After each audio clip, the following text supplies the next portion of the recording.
There's a version of you that no one really knows. Not even the people closest to you. Not fully, because it exists in the quiet.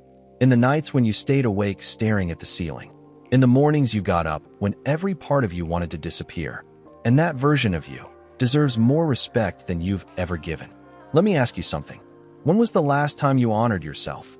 Not for who you want to be or who others say you should be, but for the one who survived. Because here's the thing. People see the surface.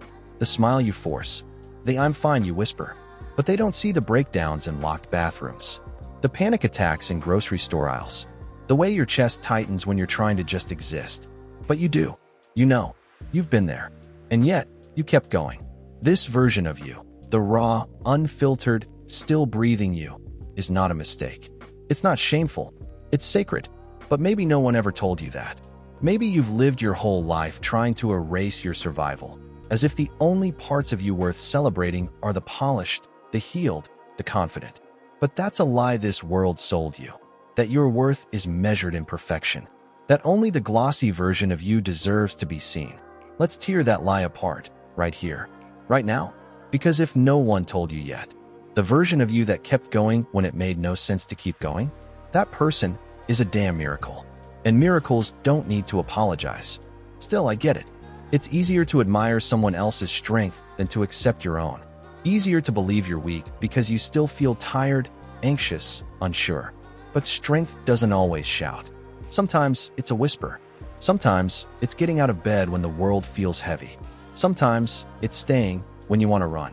Sometimes it's letting yourself cry in the dark and showing up anyway. You did that. You do that. But instead of honoring it, you judge yourself. You say, I should be better by now. You say, I shouldn't still feel this way. You say, I'm too broken to be loved. But broken is not the end of the story. What if the cracks are the beginning? Think about a tree. The kind that grows on the side of a mountain. Bent by the wind, battered by storms, roots exposed and tangled through hard rock. That tree isn't broken. It's resilient. It's still standing. And it tells a better story than the perfect one growing in calm soil. So do you. You were shaped by storms, but not erased by them. You bent, but you didn't break. You adapted, but you didn't give up your essence. That version of you, the one who adapted to survive, who learned to read the room, who built walls to stay safe, who made mistakes but kept learning, deserves to be seen. And not just seen, respected. This isn't about false confidence. It's not about pretending everything's fine. It's not about yelling, I'm strong, into the mirror. It's about remembering what you've already lived through. It's about pausing for once and saying to yourself, I've done hard things. I've survived, and that counts for something. You may not be where you want to be yet, but don't dishonor the road that brought you this far. Don't look back at the old you with disgust. That person carried you here, with bleeding feet, with a tired heart, with shaking hands. That version of you held the weight when no one else could. So maybe, just maybe, you could stop blaming them and start thanking them. They didn't ruin your life. They preserved it. Here's something most people don't realize. Survival doesn't just mean staying alive. It means adapting, adjusting, swallowing tears when no one notices. It means holding yourself together with invisible thread. And yet, after all that effort, you look at yourself and feel like you're behind. Like you failed. Like you should be farther along. But let's be real. How could you be ahead when your whole life has been a battlefield? You weren't building castles while others were resting. You were patching up your own wounds in silence. And still, you're here. That counts. No, it's not fair. It's not fair that you had to grow up fast, trust less, carry more, smile when you were empty. It's not fair that healing feels like climbing a mountain barefoot. But you're climbing it. Even if you pause sometimes. Even if you crawl. That's something the world doesn't teach well. How to honor slow healing. We live in a world that claps for finish lines, but yawns at survival. You get praise when you win, but silence when you simply keep breathing. No one throws a parade for showing up broken, but honest. But I will. Because I know something they don't. I know that the quiet survivors, the ones who don't make noise, who don't post victories, who don't get applause, are often carrying the heaviest things. They are the ones who carry family pain and still show love. Who've buried parts of themselves to keep others whole. Who've lost versions of themselves and are still trying to forgive the past. You might be one of them. Maybe you walk around with an invisible weight on your shoulders, not knowing that you're doing more than enough.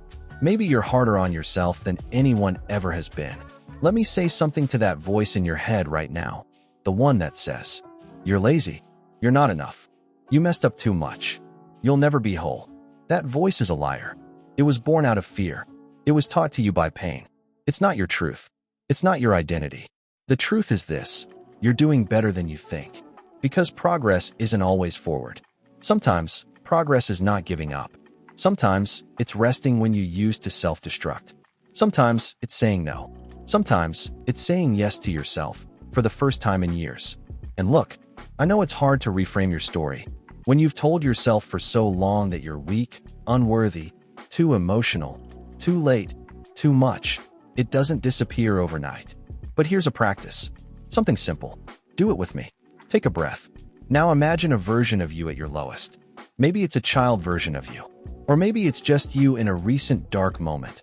Eyes red, heart heavy, numb. Now, speak to that version with the kindness you'd give a loved one. Say, "Thank you for surviving. Thank you for carrying me this far." Feels weird, right? But that's where healing begins. When you stop seeing your past self as a problem to erase and start seeing them as a warrior who refused to quit. They didn't get everything right. They made decisions out of fear, out of confusion, out of trauma. But they stayed, and they fought, and they did what they could with what they had. So when you look in the mirror today, stop searching for perfection. Look for proof. Proof that you're still here. Proof that you're still trying. Proof that you are becoming. And listen, becoming doesn't mean being cheerful every day. It doesn't mean posting quotes about light and love. It doesn't mean you're never triggered again. Becoming means giving yourself grace for the days when you don't feel strong. It means respecting your timeline, even when no one else understands it.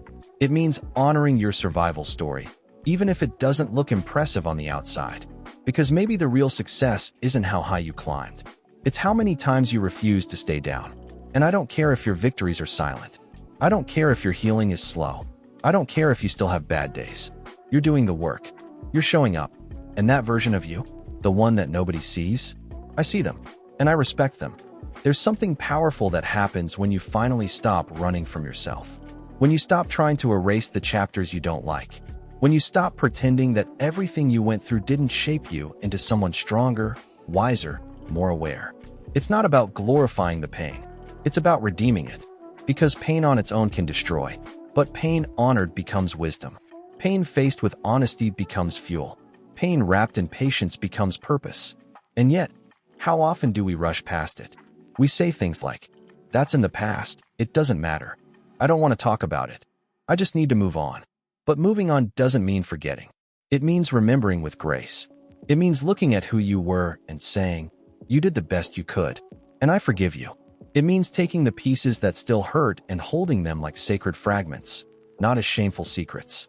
That version of you, the one that barely held it together, the one that said yes when it wanted to say no, the one that stayed silent when it should have screamed, that version of you deserves mercy, not judgment. And here's the thing no one really tells you. You can love the person you are now and still carry scars. You don't need to be flawless to be worthy. You don't need to be healed to be enough. You don't need to have closure to begin again. Sometimes the only closure you'll ever get is the decision to give yourself peace anyway. And sometimes the real strength isn't found in fixing what's broken, but in living with tenderness toward what can't be undone. That's maturity. That's growth. That's respect. So what now? What do you do with all this? You start by shifting your inner language. Catch yourself in those moments when the inner critic speaks too loudly. When you say, "I'm so stupid," pause and say, "No, I was learning." When you say, "I ruined everything," pause and say, "I did the best I knew how to do." Your words are not just sound. They're seeds. What you plant in your mind grows. And you've already been living in a garden of guilt long enough. Now it's time to plant respect. For who you are. For who you were. For the quiet battles no one saw. But you survived anyway. And maybe that means rewriting your story one thought at a time. Maybe that means choosing compassion over perfection. Choosing gentleness over shame. Choosing truth over noise. So here's the truth, in case no one ever told you. You are not defined by your lowest moment. You are not the voice in your head that tells you you're a failure. You are not broken beyond repair. You are the proof that humans can endure the unthinkable and still offer kindness. You are the evidence that survival isn't about becoming invincible.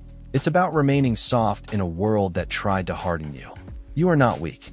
You are not behind. You are becoming. And in that becoming, don't forget to honor where you've been.